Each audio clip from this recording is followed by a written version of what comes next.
Fala feras, Pavani responde Gespôncio. E agora um vídeo só para falar sobre cada um dos subreferenciais temáticos.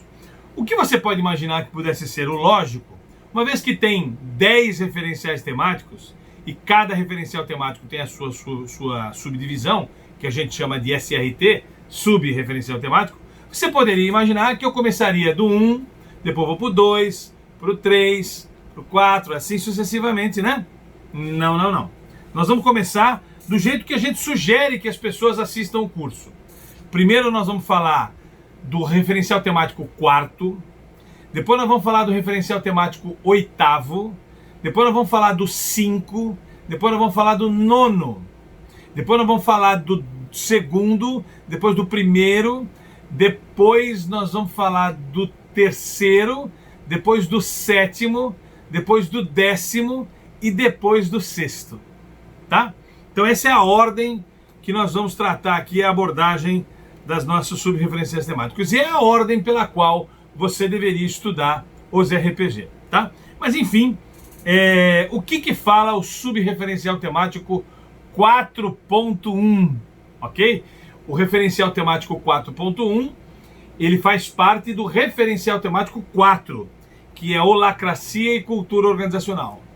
O referencial temático 4, fala de holacracia e cultura. Subreferencial temático 4.1, holacracia.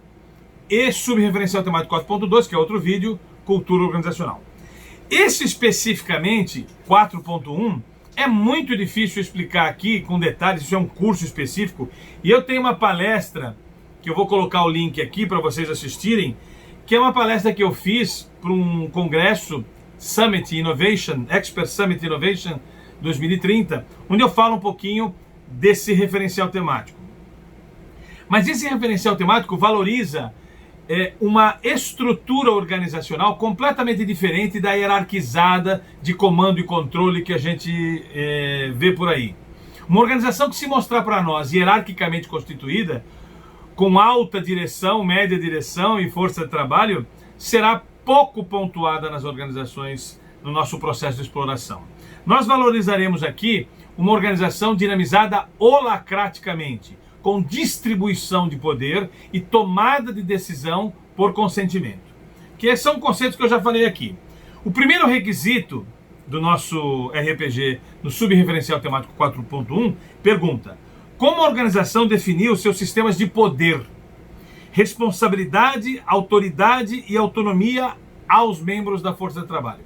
Os RPG estão organizados assim: tem o requisito, tem as orientações básicas, os cuidados que a organização tem que ter para cumprir esse requisito e todo o material auxiliar, referencial temático, todo o material de densidade acadêmica que nós temos para sustentar o requisito. Então o primeiro requisito é como a organização definiu seus sistemas de poder, responsabilidade, autoridade e autonomia aos membros da força de trabalho. Segundo, como a organização definiu o desenho final de sua estrutura organizacional em adição ao organograma matricial sugerido num outro subreferencial temático que é o 1.1, ok?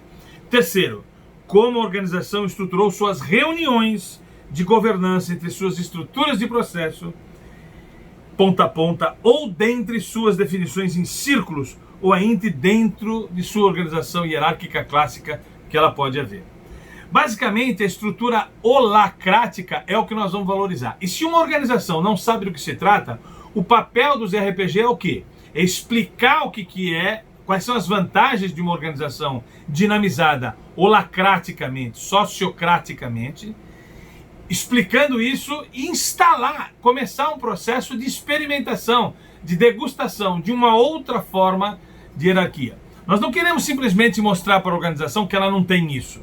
Nós queremos mostrar para a organização o que ela perde por não adotar a holacracia, ou a sociocracia, ou a autogestão, como alguns preferem chamar, ok? Então esse é o primeiro subreferencial temático que você deveria estudar nos RPG.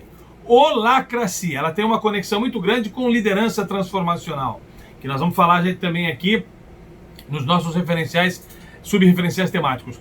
Mas esse assunto talvez seja o mais paradigmático de todos.